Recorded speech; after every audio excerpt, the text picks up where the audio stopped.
My boyfriend and I have been together over a year and living together about 6 months. He's an extremely light sleeper.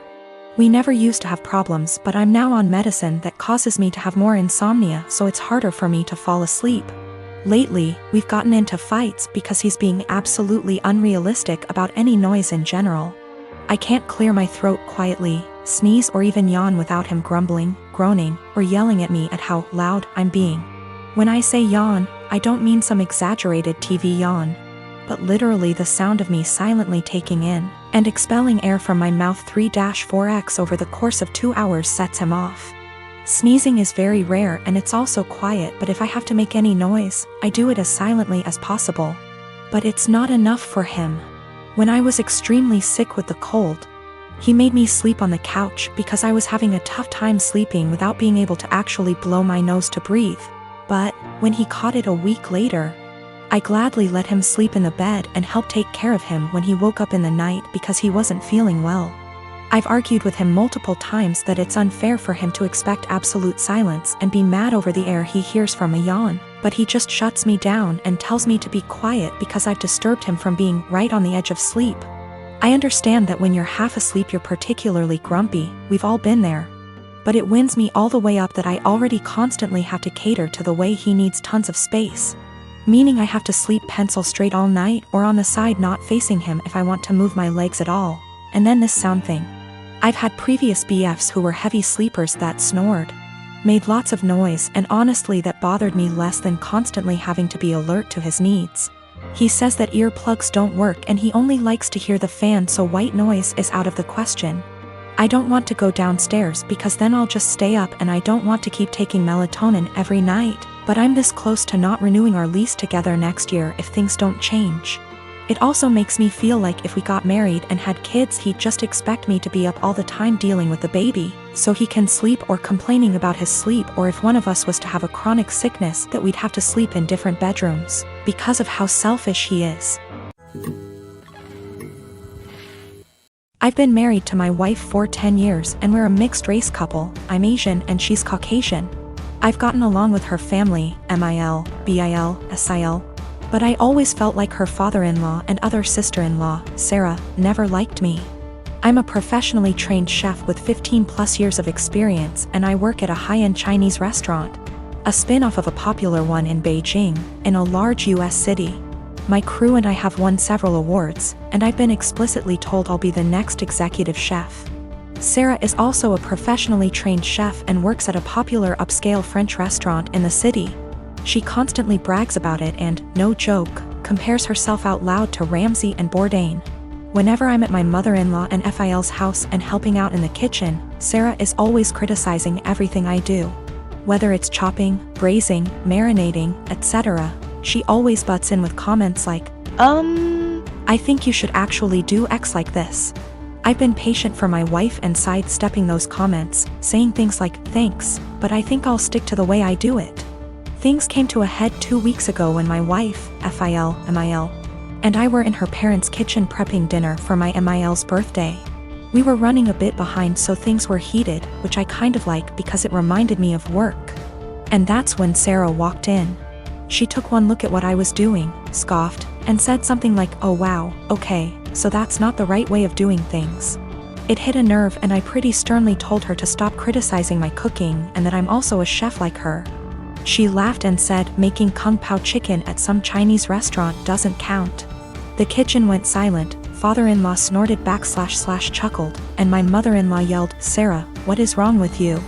I stopped what I was doing, swore at her and called her a racist piece of shit, apologized to my mother-in-law for not being able to stay, and left for home with my wife. Apparently this caused a massive fight after we left, with my MIL / BIL / other sister-in-law taking my side and my FIL / Sarah saying it was a joke but kind of true and that I was being too sensitive. The extended family somehow got wind of this and now everyone is arguing and taking sides, with my wife even getting texts from some her cousins apologizing for Sarah's behavior. Despite being on my side, my wife is begging me to apologize so that the fighting will stop, but I refuse to because Sarah and her blatant racism. I'm a chef working at upscale Chinese resto. My sister-in-law is a chef at upscale French resto. She's critical of my cooking skills and has now called it making kung pao chicken at a Chinese restaurant. Family at war, wife begging me to apologize. My wife has also informed me that now Sarah may be in trouble at work and she's blaming me for it. Apparently one of her co-workers heard her rant about what happened and reported it to management. So it looks like one of my wife's cousins found this post and put it on Sarah's Facebook wall going, "This is you, right?" Her FB friends are starting to comment with things like, "If this is you, Sarah, then I'm disappointed. I think Sarah's still at work, shit might be hitting the fan soon, and now my wife is pissed too." My wife got a call from Asiel. From wife's paraphrasing. Sarah started screaming / crying at her the moment my wife picked up and said that she just got demoted because of her Asian slur husband. Apparently some of her co-workers have her on FB and showed the post to management, which combined with her earlier rant, double whammied her back to being a line cook, and now she might get fired. My wife solidly on my side after taking the verbal abuse from Sarah. University is starting back soon, so many of my friends started moving back to town. I am 17 female, live in a house with 5 friends. I wasn't born in the UK but moved here with my parents when I was 17. We come from another European country, so I speak my native language, English, which is far from perfect. I've been learning Spanish and English since I was little, and my Spanish is better than my English. I don't have an obvious accent in English, people just assume that I am Canadian. We had a small party on Saturday and one friend brought his new girlfriend, Jess. Jess 20, and she's the reason why I am posting here. Jess made sure to let everyone know that she's a polyglot and speaks multiple languages. I was obviously impressed. I study modern languages, meaning that I'm learning Italian and German on top of Spanish. And obviously I asked what languages she speaks: Spanish, Japanese, Arabic, my native language, German, Korean, and French. I told her how impressed I was and carried on with my evening. I had a short phone call with my mom, whom I obviously speak to in my native tongue, and I went out of the house to talk to her. Jess was out in the garden and heard my conversation, and she corrected me on my pronunciation. I told her that she was in the wrong and she insisted that she knows better. I didn't fancy getting into any arguments, so I ignored her and went back inside saying, "Whatever." Later, I bumped my head and swore loudly in Spanish. I tend to code switch a lot when drunk, and she corrected my pronunciation, which was funny because it was her who was incorrect. I ignored her again. A while later I wanted my friend, who is from Spain, to hand me something, but I forgot how it's called in English. So I said, "Hand me Spanish word, please," knowing my friend would understand. Jess decided to correct me again, using completely incorrect word. My friend and I looked at each other, and me being drunk, I lost any self-control I had. I spoke to Jess in Spanish asking her what the hell she thinks she's doing. And she looked at me telling me that my Spanish was so wrong that she didn't understand a word. It wasn't, but okay. So I told her the same thing in my native tongue. To which she replied with the same thing. I laughed at her and told her it's my native language and she really shouldn't lie about being a polyglot and correcting people when she doesn't actually speak those languages. She was fuming. She tried to grab her boyfriend's hand and leave with him, but he was too drunk to care and just said, "Told you to stop lying." I don't know how she got my number, but she called me this morning screaming what an asshole I am to humiliate her like that, and if she knew I spoke the language, she wouldn't have corrected me. I do feel bad now. I realize how humiliating this must have been for her, but on the other hand, she shouldn't have been lying. My best friend and I are quarantining at our apartment together. She's trans and has had trouble growing her hair out, so she wears wigs. She has some really cute ones in other colors that she wears for fun and stuff. But she has a standard everyday wig she wears most of the time. Lola never got the traditional girly childhood, so we've been making one for her in quarantine. We built a fort in the living room, have been making friendship bracelets, playing summer camp-style games. It's a lot of fun. Last week, Lola mentioned to me that she wanted to start a quarantine diary so that she could document her experiences for future generations. I actually thought it was really cool, and then we got on the topic of journaling and I told her about my first diary.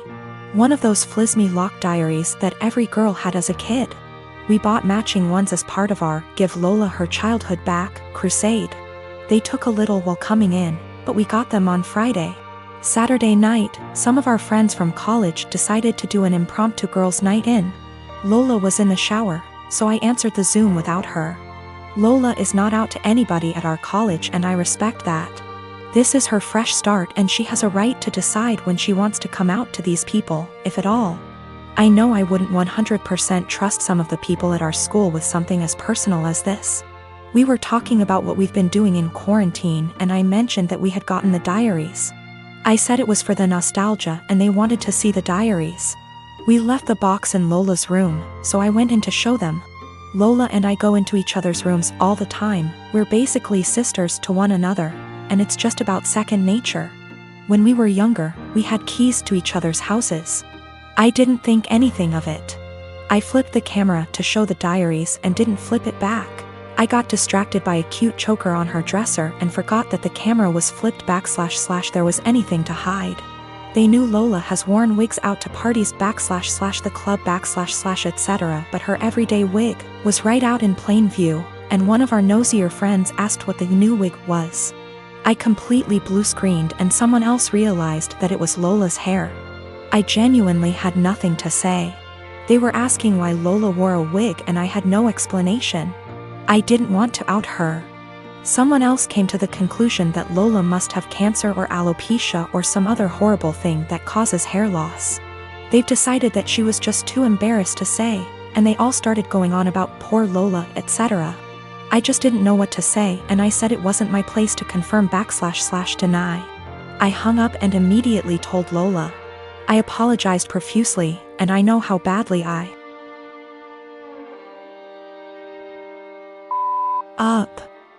I feel so guilty about it. But, understandably, she's upset. Now, she's being forced to decide whether or not to out herself. Lola, understandably, doesn't want to lie about having some serious disease, and people are already trying to show support. At the same time, though, she doesn't want to have to come out. I don't know what to do. I want to support her, but she doesn't want to even see me right now.